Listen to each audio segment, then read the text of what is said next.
Hello and welcome to the Post to Post podcast. It is podcast number 91. It's December 7th, 2019. A date that will live in infamy. Will it? Well, December 7th, 1941 did. Oh. Is that what that speech is from? Yep. Oh, okay. Yeah. We're in Charlottetown, Prince Edward Island, Canada. My name's Neil. Joined here with Brent. How you doing? Welcome to the Post to Post podcast.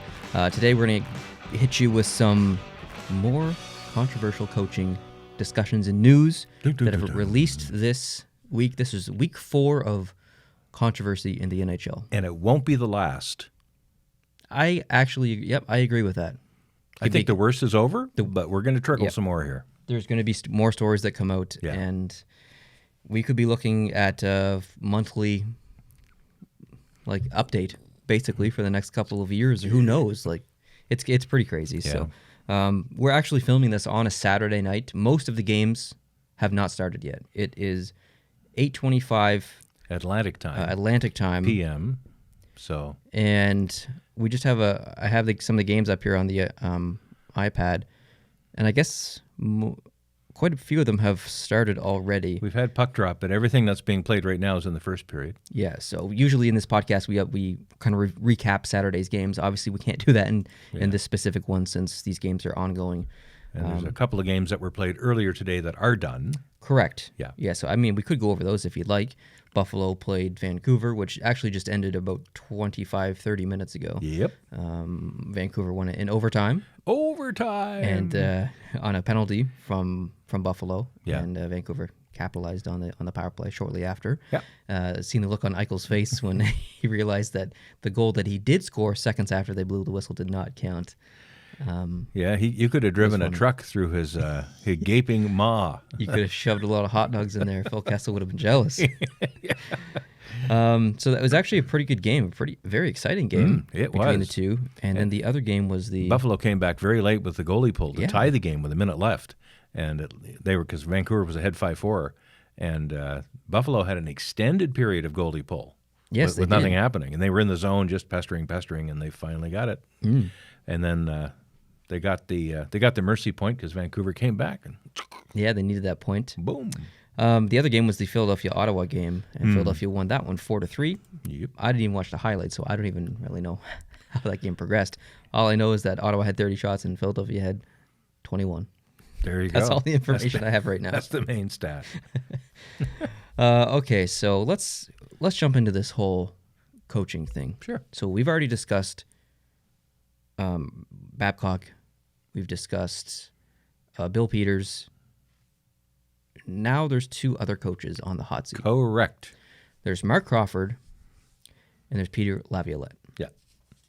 So let's talk about Marc Crawford first. And I just want to read a couple of quotes and things, and then we can get into the discussion, if that's okay with you.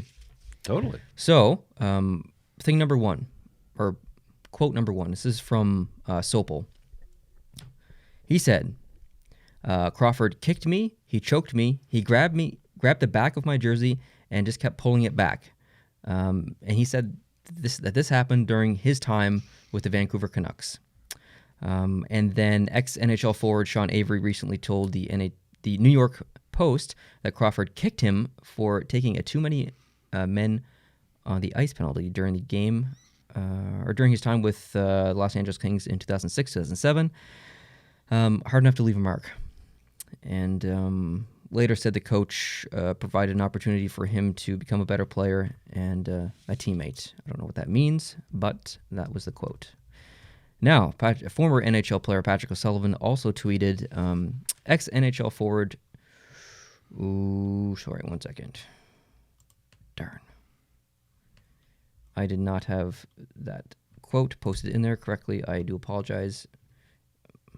Whenever I pasted in there, it was the previous quote, so I don't have that. I do apologize, but basically, Patrick O'Sullivan said he already mentioned in his book 4 years ago, and that he is willing and looking forward to working with the NHL, I think he said, on their ongoing investigations. So, and this is about Marc Crawford. So there are 3 players who have spoken out about Marc Crawford that I know of. There may be more. I just know of the 3. So there are other former players who have spoken out about Marc Crawford as well in a positive way. Yes, in a positive way. Yeah.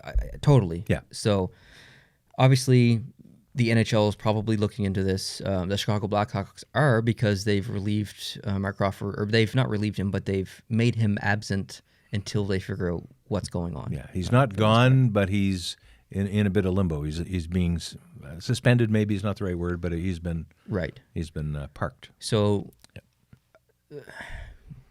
are you fine with a little kick, like a little kick in the butt? Is it, or is just no kicks acceptable? No touching at all. Yeah, I would say that'd be the line that I would want to defend. No touching. No period. Touching at all? Are you really on that side though? No touching unless it's encouraging touching. That's what I'm talking about. Okay. So, but what's the line there? What's so you can't? Okay, put it this way: you can't kick a player in the bum, but you can pat him on the bum. Okay, but sometimes you're like, good job, and you there's some pretty hard pats on the back. Yeah, I think. But if you did that about like smarten up, same intensity, same pressure, same whatever, are they both okay?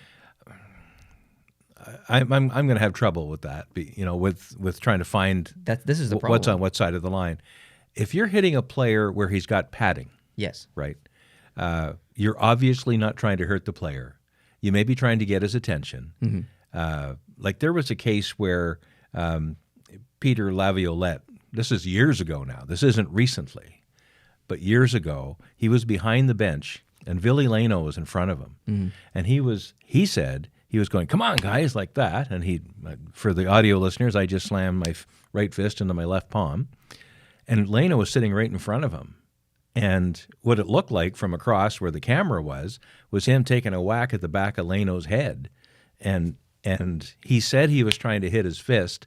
Other people have commented that his fist really wasn't there to hit because it was down at his side, and it looked more like he was punching Leno in the back of the head. Other people thought it wasn't that. Leno himself didn't seem to react at all. He's just kind of looking around. So when you have that kind of thing, that's all over YouTube. It's all over. It's been for years. It's been online. Yeah. I never, ever saw that, and I still don't see that as the kind of hit that would get someone in trouble. I agree, and you did spoil my next point a little bit. I'm sorry. But it's okay. It was a good segue because Leno actually spoke out about the incident. I'm not sure if you know that or not, but I'd like to read his quote. So basically, he addressed it, and he said he did not believe that it was intentional and that Laviolette had apologized. He said, there are a lot of emotions in the game. Coaches get fired up and things happen. I don't think Peter tried to hit me. It looked a lot worse than it was. And Laviolette added in a statement that he did not intentionally punch Leno and that the video was not what it seems. So it's from both sides of the story, it seems that the video made it look worse than what it actually was. And it did look a little suspicious in the video. But I mean, if both of those, if Leno's fine with it, we should be fine with it. If Leno has a problem with it, well, let's listen. Mm-hmm. That's kind of how I view it. But Daniel Carcillo also spoke out about Laviolette and accused him of specifically sending out himself and other players to fight. Mm-hmm. And that really pissed him off. That really annoyed Carcillo about Laviolette because I guess he felt like Laviolette wasn't the type of player or guy to go out and fight during his time. Wherever he played, I don't know if he played in the NHL. I don't know where he played either. That's what he meant by that. So, but there are people who dispute that too. You've got Scott Hartnell, who was interviewed about that very thing, and Scott Hartnell's no shy guy when it comes to dropping the gloves. Yes, he's got dozens of fights with Laviolette behind the bench. He said, "I was never sent out to fight ever." Yeah, and he wouldn't. And it was Daniel Briere also spoke up to defend Laviolette and said he wasn't that kind of coach. Well, the thing with Daniel Carcillo is, no offense against Daniel Carcillo, he is doing some important things right now, but he was always the player that you send out there to fight. Like, regardless if you're the coach or whether he wants to fight, like, Daniel Carcillo is a tough hockey player. He's a big guy, and he fought a lot, whether it was someone else's suggestion or his own. Mm-hmm. You can't get mad at, even if the coach did ask him to go out there and fight. Like, that's kind of his job, is it not? He's an enforcer. If everyone understands, it's all about the code. If everyone understands the code, the coaches look at each other. I'll put my guy out, you put your guy out. After the face-off, we'll let them go. Yeah. that's all fine. But when you go out and headhunt somebody, like way back, you'd be 14 years old when the Marty McSorley, Donald Brashear thing happened. Yep. But you probably are aware of it. Absolutely. McSorley chased Brashear around after their fight in that game, Vancouver-Boston. He chased him around the whole game. And finally, with like a couple of seconds left, he two-handed him, like right across the neck. And he never played in the NHL again, ever. And that's McSorley. Brashear came back later that year, but... Yeah, I thought it was against the head or the temple or something. Well, yeah, he got him right. It was kind of in the neck, but what happened was he hit Brashear. Brashear fell back, and it was the impact. His helmet flew off, and his head hit the ice. And like he was shaking when he hit. Like he was in bad shape. And then the goalie for Vancouver went after McSorley. In that game? Yeah, went after him. And got a couple of whacks in before they got him pulled away. Marty McSorley was a pretty tough customer. Tough dude. But it's a shame that his career ended like that. Totally, absolutely. But he completely lost his nut. Yeah. Lost his nut. Well, and that's when I don't know if it was... I don't think that's the right term. But.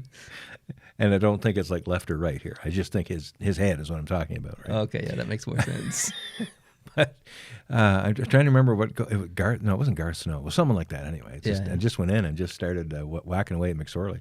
But that's off the track a little bit. But there are players who are known for that kind of, Ty Domi was one of those guys, and Brashear himself was one of those guys. Yes, exactly. Absolutely. And you would send out your guy, and the other team would send out their guy, and things would happen. But as long as it stayed in the code world, it was okay. But when it got outside of code world, when it got out of hand, or one player, maybe because he has an injury that no one knows about, doesn't want to go right now, then things get just crazy. That's why it just can't end well. I just don't understand why he's making the point that as if he didn't want to fight, or if he wasn't there to fight. Like some players, maybe not so much now, but then, and even a little bit recently, got their break in the NHL because they would fight. Like Derek Englund, used to fight all the time in the minors. Does he fight now? Not really. Will he fight? Absolutely. He doesn't that much. He's turned into a pretty good player. But if you're in that position where you're fighting a lot, and that's your strong suit, and you're probably not going to make the NHL if you just played hockey, so you start fighting or you start whatever, and you call up into the NHL, are you going to keep fighting?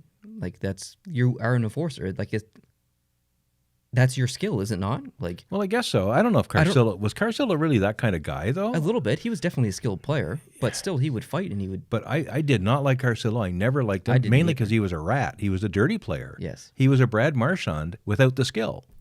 Yes, God, I agree. I just don't understand how you can be upset. Yeah. About if you don't want to fight, then don't fight. Like you can't make him fight. Hope not. Like he's not in a hockey game. If you don't want to fight, don't fight. Like, come on. Oh dear. Own your decisions is what I say.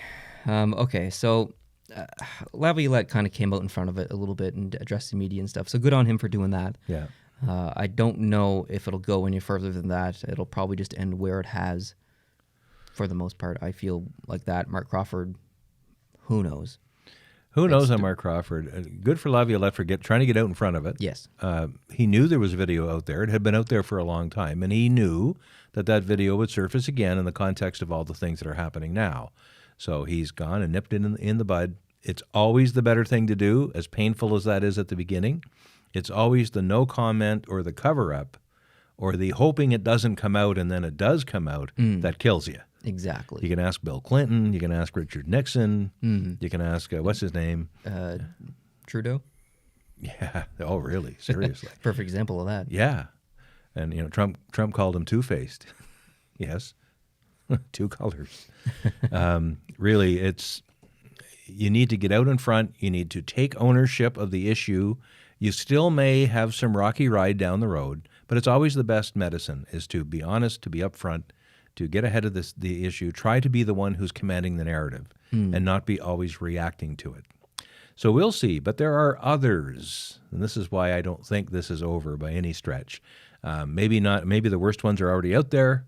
But I can't believe that John Tortorella won't be identified at some point during this whole process. That was the most, and he is. He's a very passionate coach, and love him or hate him, he gets teams to react to his coaching style at the beginning of his tenure with a team. And usually after a couple of years, he's outlived his welcome and he's gone. Mm-hmm. You can ask the Rangers and the Canucks, and now he's with the Blue Jackets, and so far so good. And we all get older and we mellow with age, and maybe that's what's happening to him. But it wasn't like Tortorella doesn't just have these blow-ups in press conferences and on the bench. Remember that time that they were playing Calgary? New York was playing Calgary, and he went into the Calgary, he tried to get into the Calgary dressing room. He was with Vancouver at that point. Yeah, that's right. He was with Vancouver, and they were trying to pull him away and tear him away. Like, he was just losing his mind. Trying to fight Hartley or someone. I can't remember who the other coach was. Yeah, Barb Hartley, I think it was, yeah. That was amazing, for the record. It was great. But, like, are you telling me that he's never whizzed a water bottle at someone's head? Come on. Well, here's the thing. Can a current NHL player bring something up legally about a current coach? Oh, legally, I think they can. Like, what happens if a Boston Bruins player says something about Claude Julien, and the Boston Bruins play the Montreal Canadiens next, and Claude Julien knows that the player on Boston said something about him, which was true or not true, it doesn't matter, it was said. So he sends out someone on Montreal to go fight that guy for, like, I think there's things that we are not hearing because of situations like that. You could be very right. And I think we're going to hear lots of new things over the next coming years, probably up to this point. It's very unlikely that any current coach or any staff would do anything to jeopardize anything from this point on. Oh, yeah. So probably in the next 5 to 10 years, we'll hear more stories. Yeah, as players retire, as coaches retire, more things will trickle out. And we'll have, by then, and some of us already do, I hope I do, have a different view or a more mature view of the proper role of coaching and players and all levels of every game that's played, whether it's hockey or not. Mm-hmm. I do think there will be more stories because we have had very demonstrative, violent coaches. Have you ever seen any montage of Bobby Knight? He's a basketball coach. I think he's retired now. Yes, I have. Yeah, throwing chairs and all that kind of stuff. Like, he was a wild man. Yeah. And I don't know what he was like in the dressing room, but he was a wild man. And even Tortorella, I found an ESPN clip.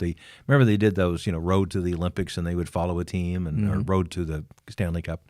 And they were following the Rangers. This is 10 years ago or 7 years ago now. And they have a clip where Tortorella walks in the dressing room after the first period. And you can almost see his shirt coming undone as his head is exploding with rage, and he's just giving it to them. Giving it. Now, he's not throwing anything. He's not violent that way. But every second word is bleeped, or it would be bleeped on regular TV. It was in this one. And he was just, man, he was I think I remember unrelenting. He just completely popped off. And sometimes that works with players, and sometimes it doesn't. That's the thing, because, and I didn't say this when I did my thing for you and Jason's show a couple of weeks ago, a sports team, including a hockey team, is really a paramilitary organization. Yes. It has a command leadership. It has officers, the captains and the alternates. It has uniforms.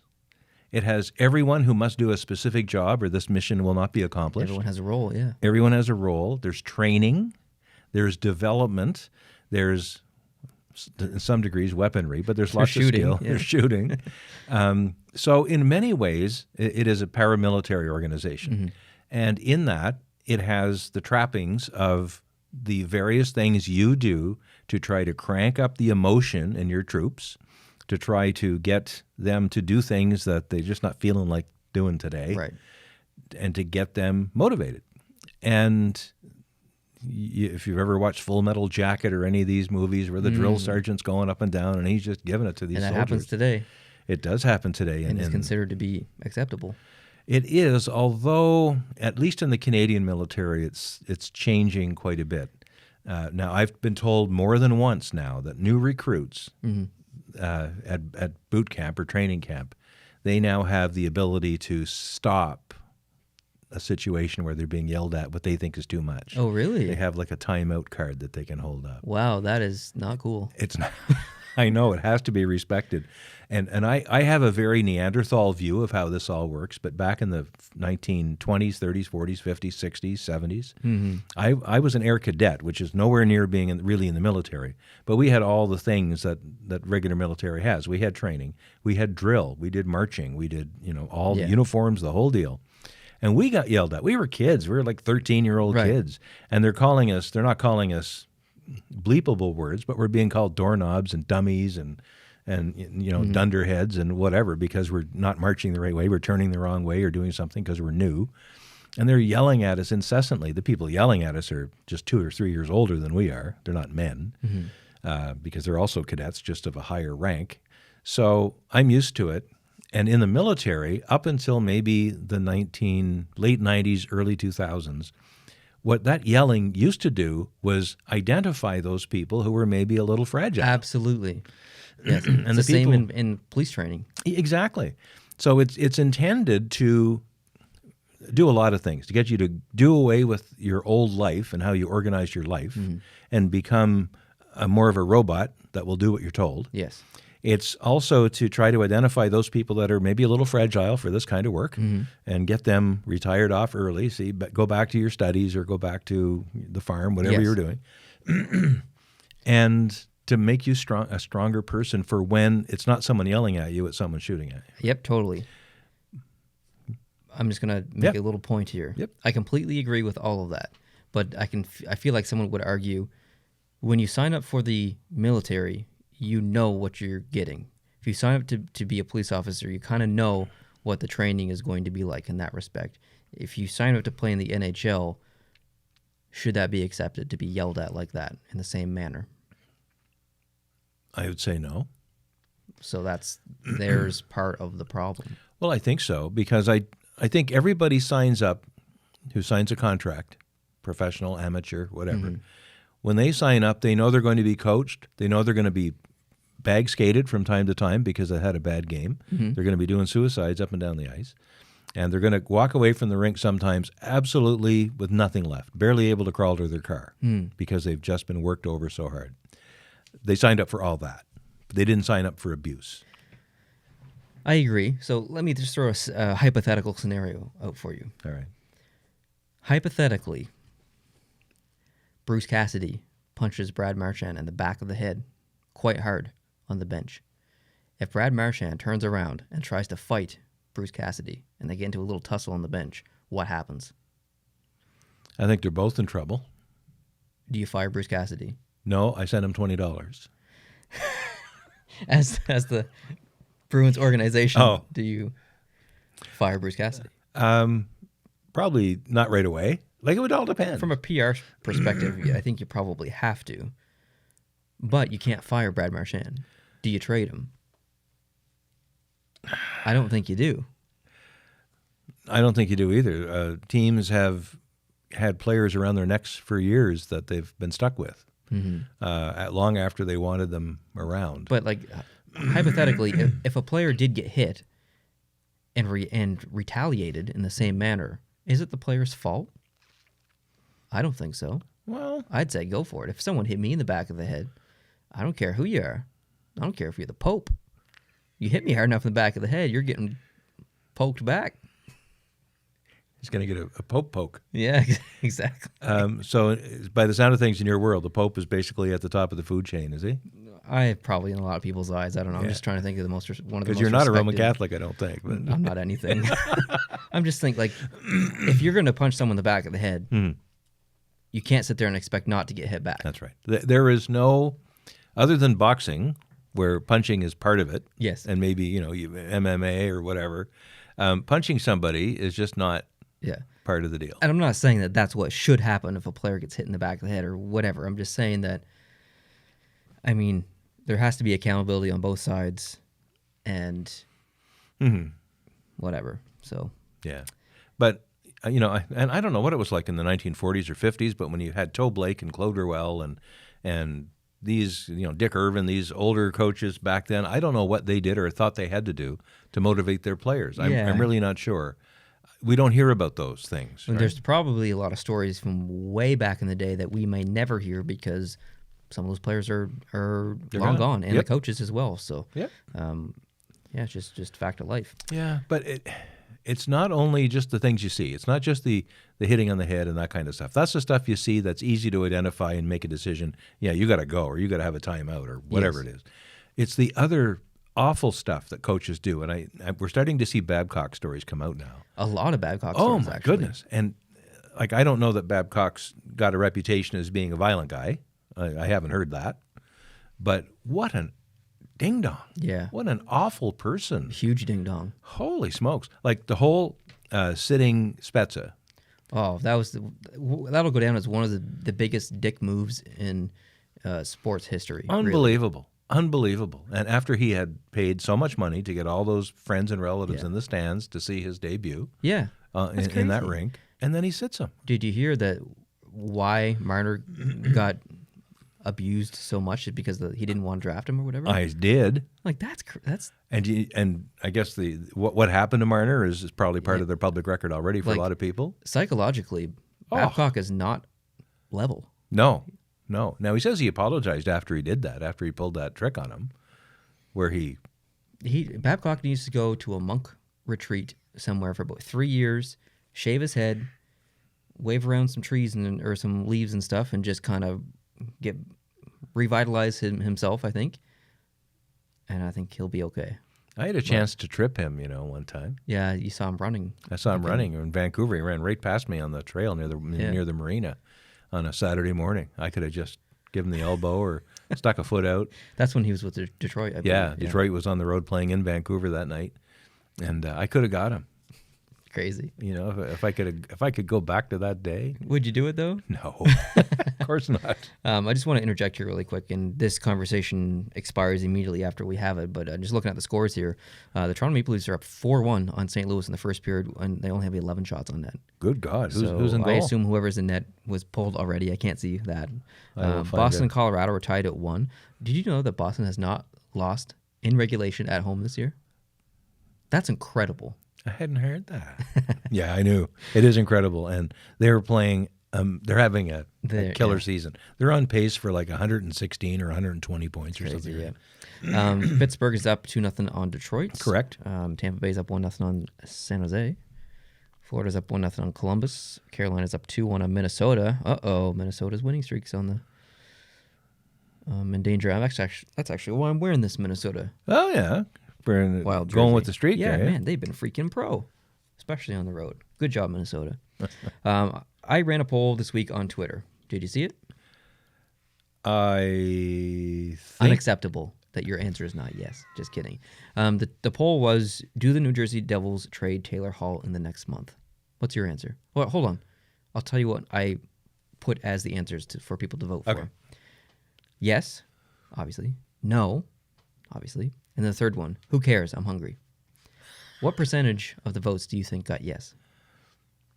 Oh man, 63. Not a bad guess. 53. Okay. Between no and who cares? I'm hungry. Which one got most of the percentage? I would say, who cares? I'm hungry. Who cares? I'm hungry. 25%. No got 22%. So Wow. there's the vast majority of people either don't care or think he's going to get traded. There's not a lot of people who have faith in Taylor Hall in New Jersey. So what's going on there? I don't know. Okay, so here's the thing. You bring in PK Subban. Yeah. You got 2 draft picks in Heischer and Hughes. You get Gusev. You get rid of Schneider. You fire the coach recently, which maybe you should have done that before, but whatever. The team is supposed to be better than they are right now. The team was supposed to be definitely a playoff contender. They're not at the moment. Does Taylor Hall want to stay with this team? Do you think? Do you think the team wants Taylor Hall to stay? If you send him away, what kind of return are you going to get that would replace a Taylor Hall? Well, What do they get? I think they need a goalie.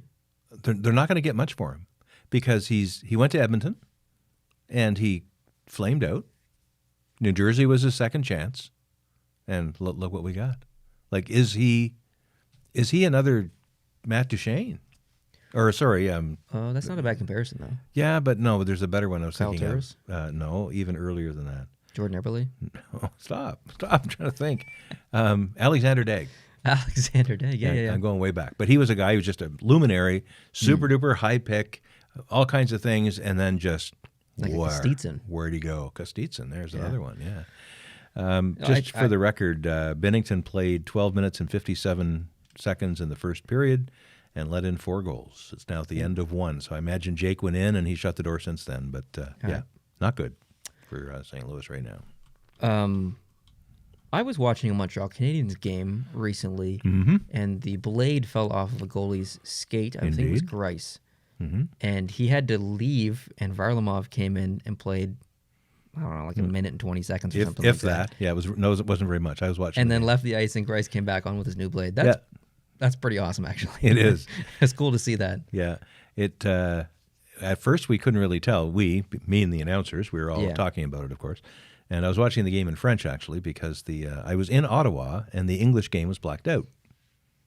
So I had to watch it on the French channel, which I probably would have anyway because I prefer the French channel and their sports announcers. They do a great job. But I wasn't getting all the quick little nuances of what was going on with Varlamov's skate. In French, skate is a patin.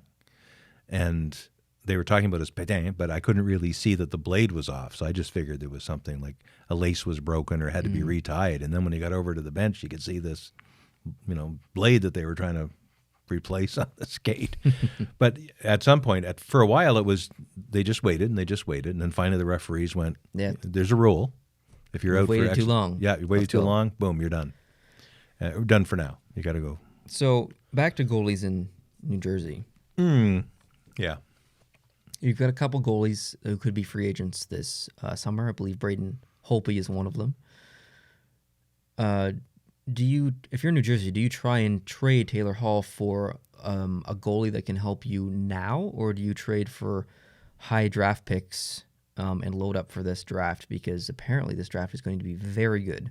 So you bring in Hughes, you bring in Heischer, you load up on potentially 1 to 3 very high draft picks this coming year, and 3 or 4 years down the road, you're a Toronto Maple Leafs team, and hopefully a decent goalie at that point, and you really are in a win now, young talent stage. What do you think is the best move? Because they don't have a bad core and team right now. They don't. It's not like if they got some solid goaltending, they could probably do some damage. So I don't know what the right course is here for New Jersey. I really don't. Hall's value, I think, has got to be pretty low. I don't think you're going to get an A goalie that you can rely on for the long haul. But your idea of picks is I'm a little bit more on Team Hall for this. Yeah. I think he's been criticized a little bit too much in New Jersey, and I'd like to see him go somewhere else for his sake. I just don't know where. I'd like to say Montreal, but I know that what Montreal's going to have to give up, or any team's going to have to give up for Hall, is probably too much. I think the return is going to be way more to New Jersey than what they'll give up. If Montreal is in that mode, I think Bergevin, he's a shrewd dude. I'm not so sure that I like all the players he gets, and I'm not sure I like all the players he lets get away. But when he does get somebody, he usually doesn't pay a lot for them in one way or the other. He makes good deals.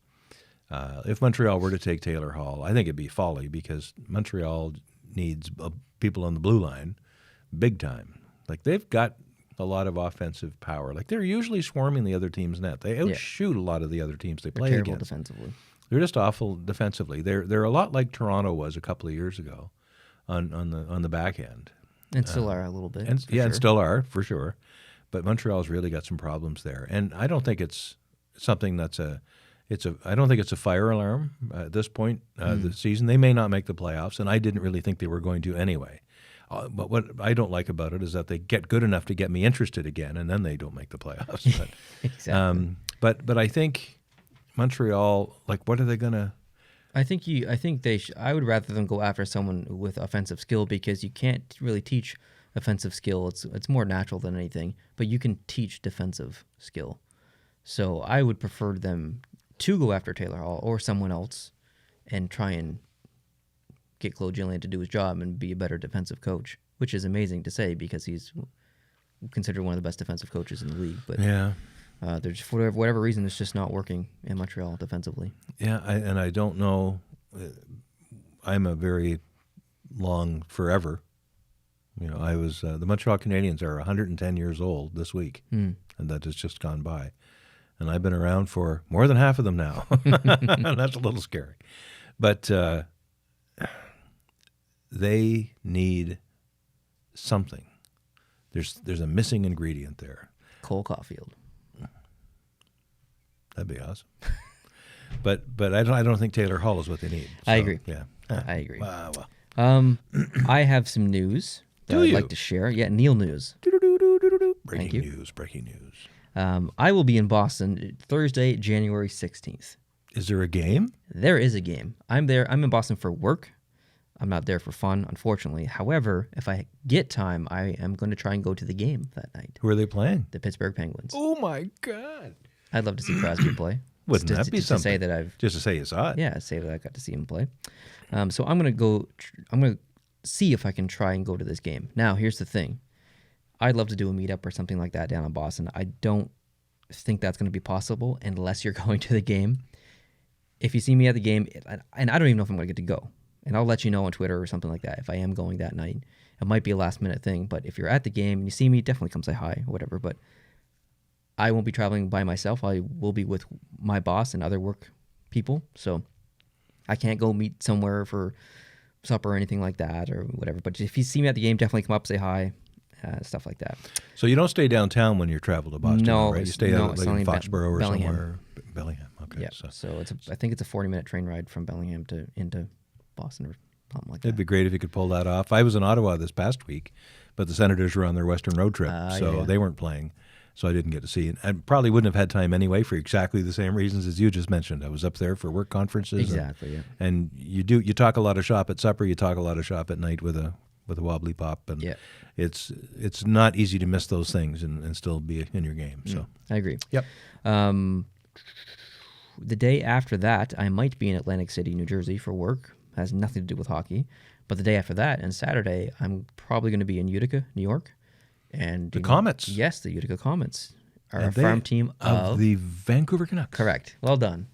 Very impressive. Thank you very much. So I don't know if I'll be able to see the Utica Comets game or not, but it'd be really cool to go see them. To experience that arena, obviously. I'd like to try and get to as many new arenas as I can. Cool. TD Garden being one of them. I've never been there. Mm-hmm. So I'll keep you guys updated and see if I can go there. But chances are I probably won't be able to go to a game in Utica. And I haven't even checked the schedule. I don't even know if they're playing that Saturday night, which I believe is the 18th. Sunday is, I don't know where I'll be. I think I'll be coming home Sunday night or Monday. I'm not sure yet. So you're being in Boston, is it the 16th you said you're in Boston? Leaving Fredericton, New Brunswick Thursday morning, January 16th. Meetings Thursday afternoon. Game Thursday night. Friday, driving to Atlantic City.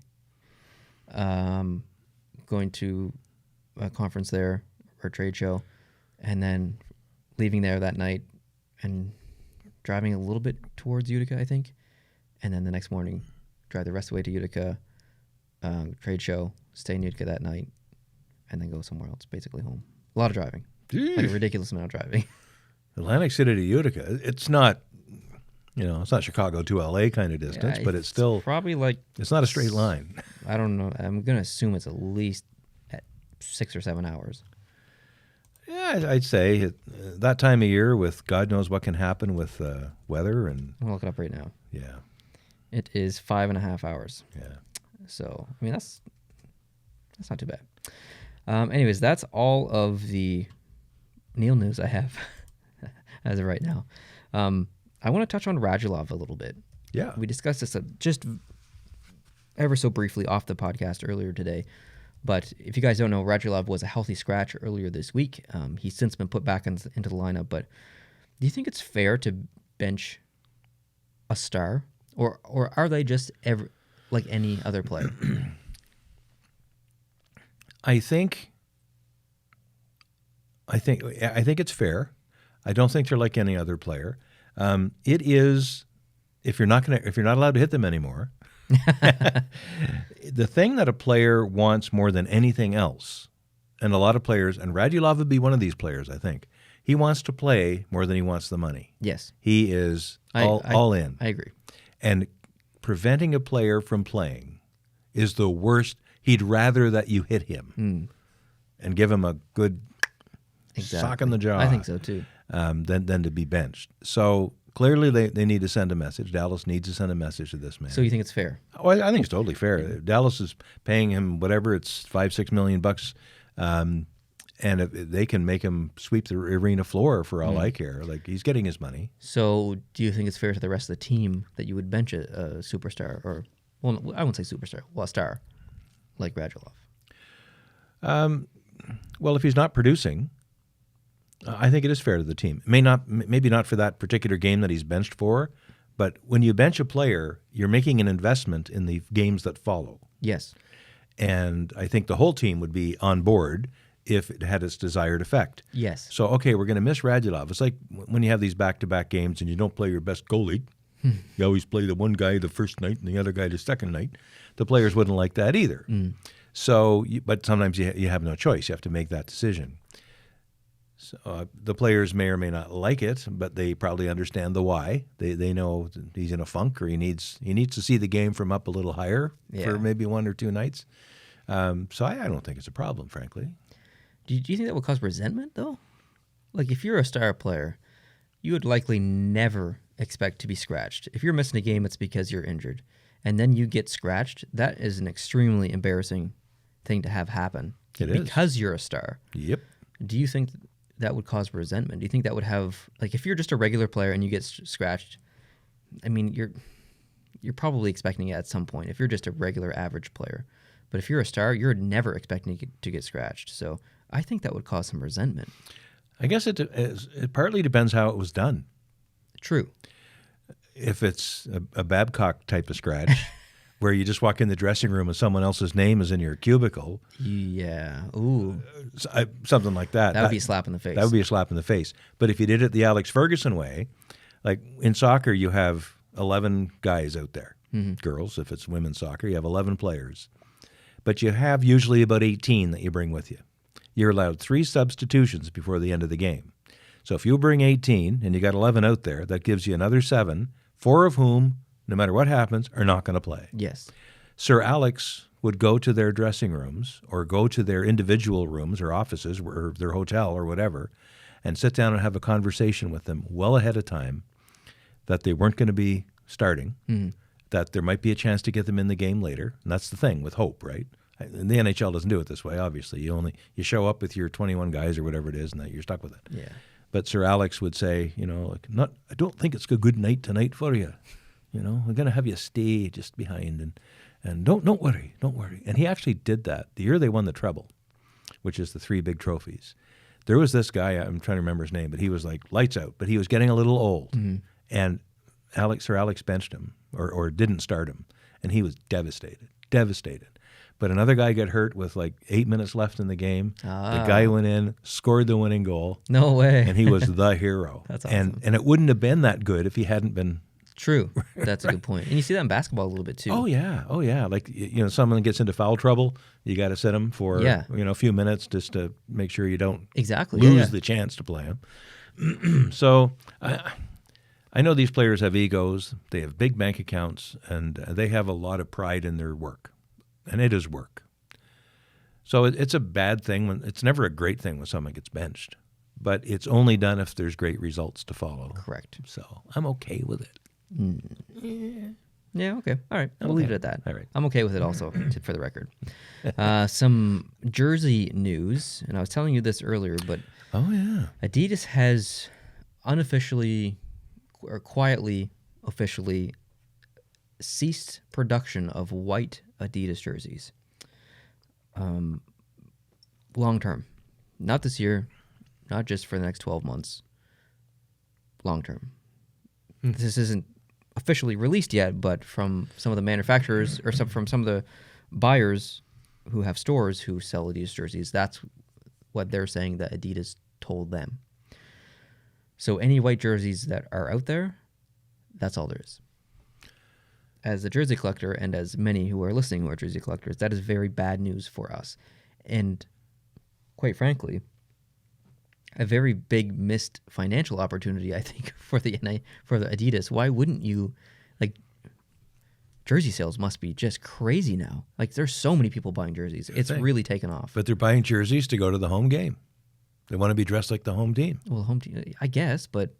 So I understand a bit of it, but the weird thing is they still have to produce white jerseys for their real customers, who are the NHL teams themselves. Yeah. So it's not like they can shut down the whole production line. I know.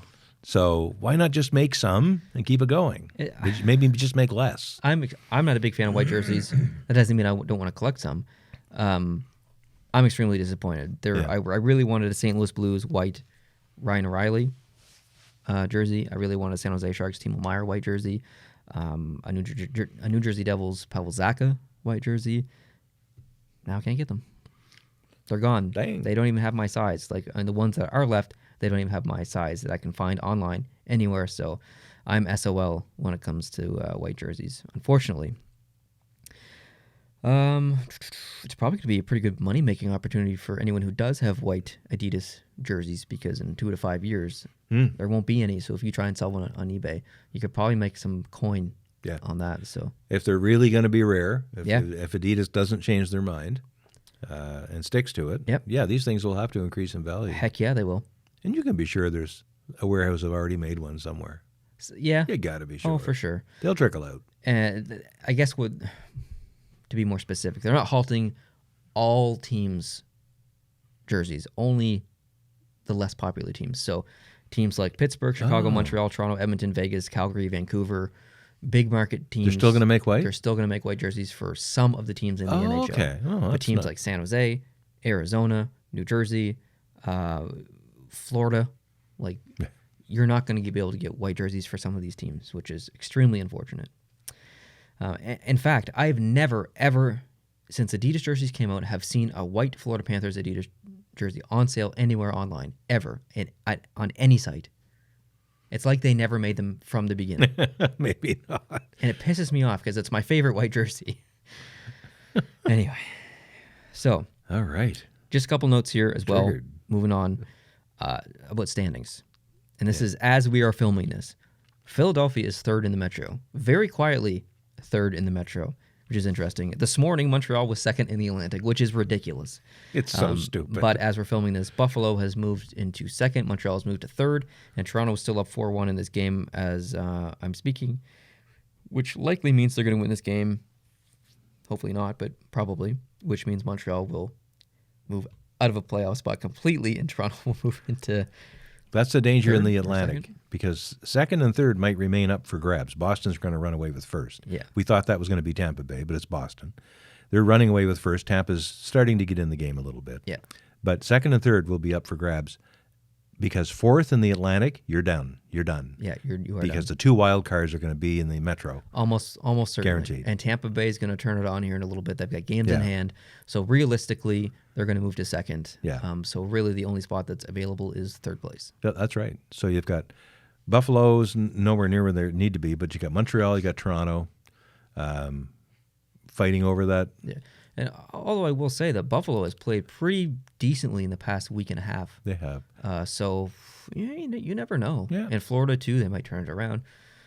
I'm pretty sure Montreal's done for, though. But I totally agree. If the trend stays up like it is, the Atlantic will not have a team in a wild card position.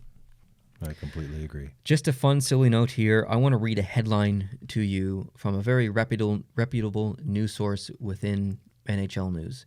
The Hockey News. Have you heard of them? I have heard of the Hockey News once or twice. Okay. Just tell me what you think about this headline from one of their most recent articles. All right. The uncertain backup situation means that Anderson could play more for the Leafs. You think? Like, isn't that the most obvious? Like, the uncertain backup situation means Anderson could play more for the Leafs. Like, isn't that the most obvious? Like, duh. Yeah, no, I title for totally an agree. article ever? I totally agree. There are good writers that are working in journalism, hockey, sports journalism, and regular news journalism all around the world. But somehow they get dunderheads to write the headlines. Like, I don't even have to read that article. No, you don't. Yeah, it's like I saw a headline on one of Canada's national media outlets, and it was about the federal election we had in October, the whatever it was, and it was a couple of weeks before the election, and the headline was, Parliament could change as a result of the election. Could change, eh? Could change. Could change. Yeah. Even though it was absolutely going to have to change because Yes. several people weren't running again. Exactly. They can't come back because they're retiring. Parliament could change as a result of the election. And Excuse me, bulletin, that's why we have the election. in other news, water is wet. Like, I really worry about us as consumers of news and sports news yeah. when ding-dongs like that are writing headlines. Yeah. Please just take them out back and slap them. And I'm Oh, no, I can't do that anymore. I'm poking fun at the hockey news a little bit, but I actually quite enjoy the hockey news. For a long time, they do have a lot of good articles. That one just caught me off guard. I just was not expecting to see a headline like that from a reputable news source such as themselves. I'd like to give a little bit of an update on the studio, if that's okay. I'm curious about it The because post-to-post podcast studio, which is not what you see right now. This is the Charlottetown version, which is very empty at the moment and poorly lit. Because all the good lights are in Fredericton. Yeah, all the good lights are in Fredericton. Yeah. I was going to actually help out with the little bit. For audio listeners, Brenda's turned on the flashlight on his phone. So, in case you need to see my face. No, you don't. Yeah. Definitely don't need to see that. Okay, so we mentioned this in the past couple of podcasts that we're going to start construction of a new studio in Fredericton. That has begun. I've purchased 90% of the materials. The backdrop and the desk materials. We're going to do everything tomorrow. We're going to do it all over the next couple of months, kind of pick away at it. I think we're going to do everything tomorrow. We're going to put up the walls. We're going to build the desk from scratch. It's not going to be completely finished by tomorrow, but we're going to do the majority of the build tomorrow. Cool. Now, you did send me a picture of it partially done, and you have bricks, I think it is? Yeah, don't ruin the surprise here.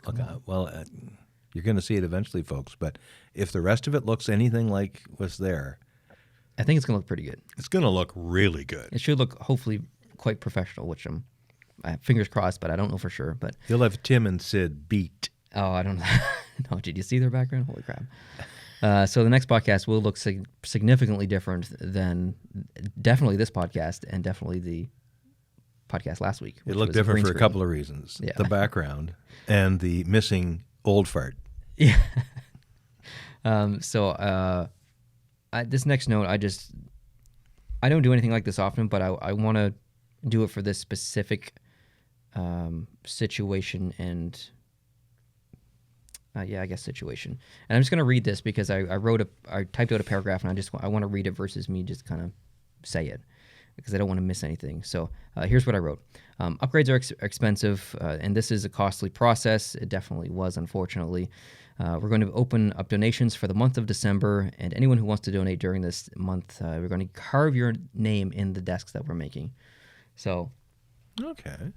I don't know if we're going to do it along the edge or along the top, but basically anyone who donates and helps out our studio and our cost, we want to, it's not really giving back, but we want to honor them a little bit. So we're going to carve their desk in carve their name in the desk that we'll use forever, ongoing. So, so basically, if you enjoy the podcast and listen on a regular basis, we'd love it if you could just leave like a tip, so to speak. The podcast is free. It's always going to be free, but the podcast isn't free for us. I have to pay for the hosting fee, the mics, the cables, the backdrop, the desk.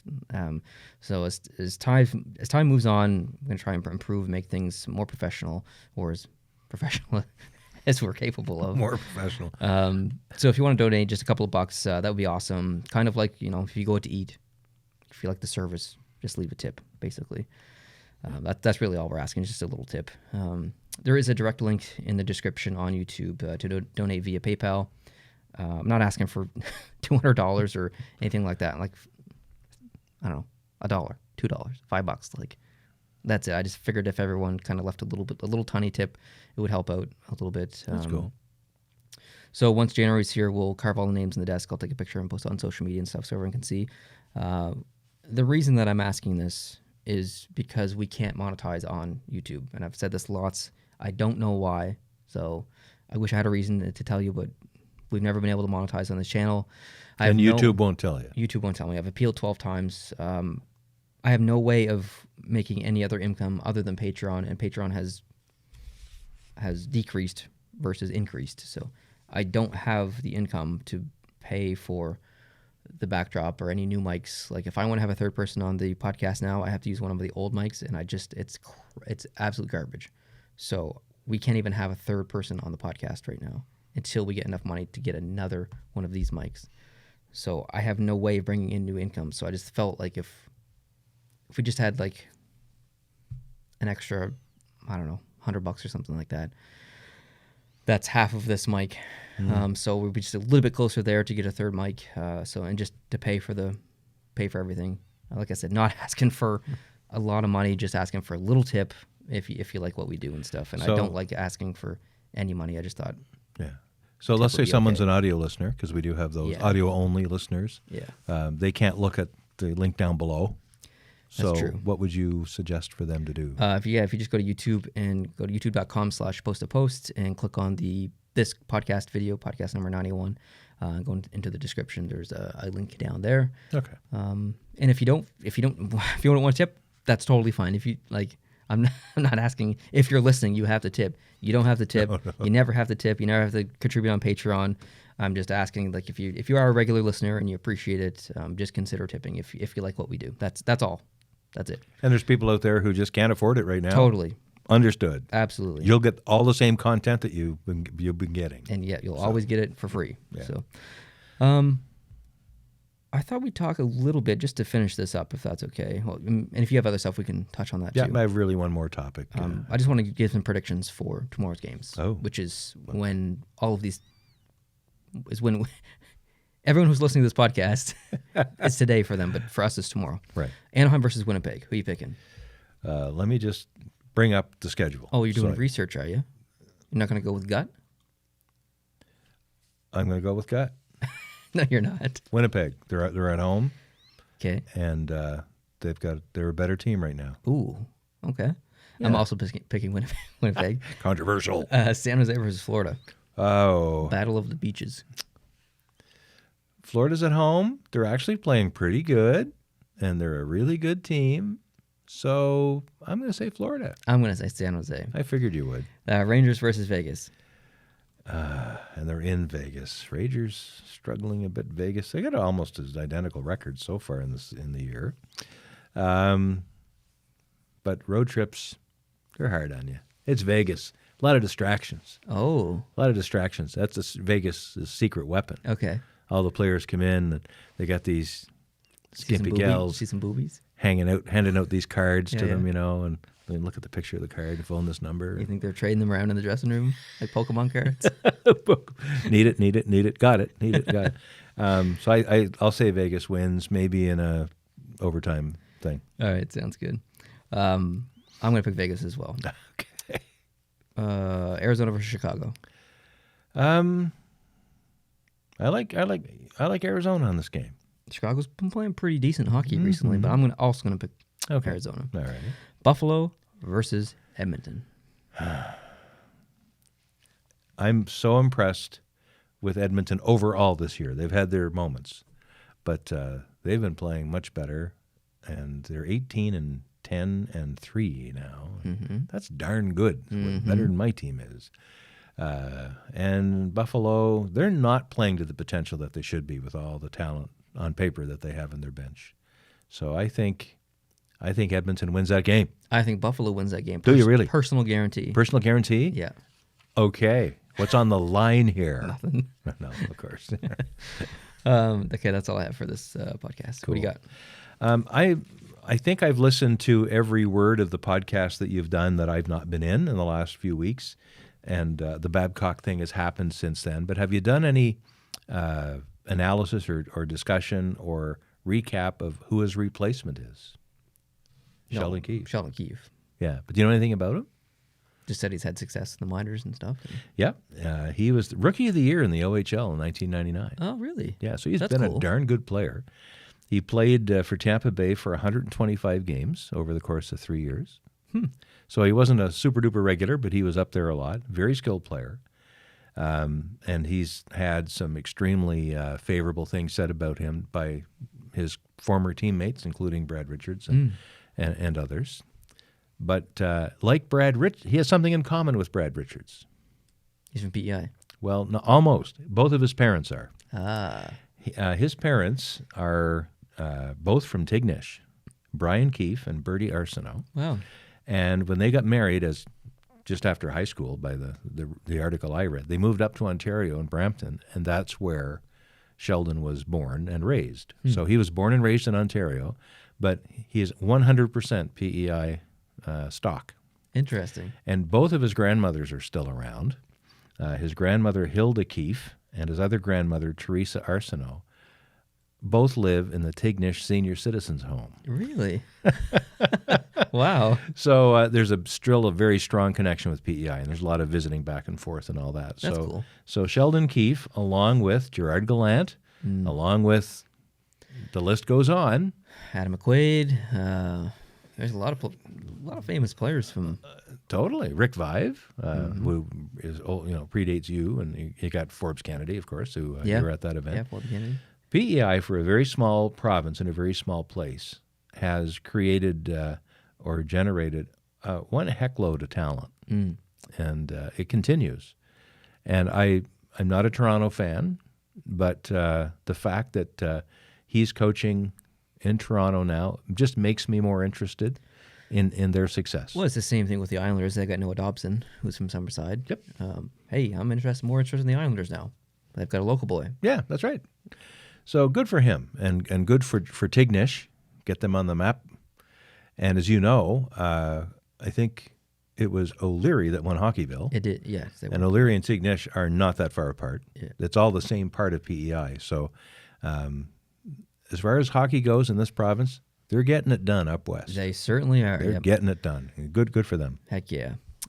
As we close this podcast, Toronto has scored again. It's 5-1, the Maple Leafs over the St. Louis Blues. This is going to be an interesting game to watch here in a few minutes once we end this. So thanks, guys, for listening. I really, really appreciate it. Hope you guys having a good weekend.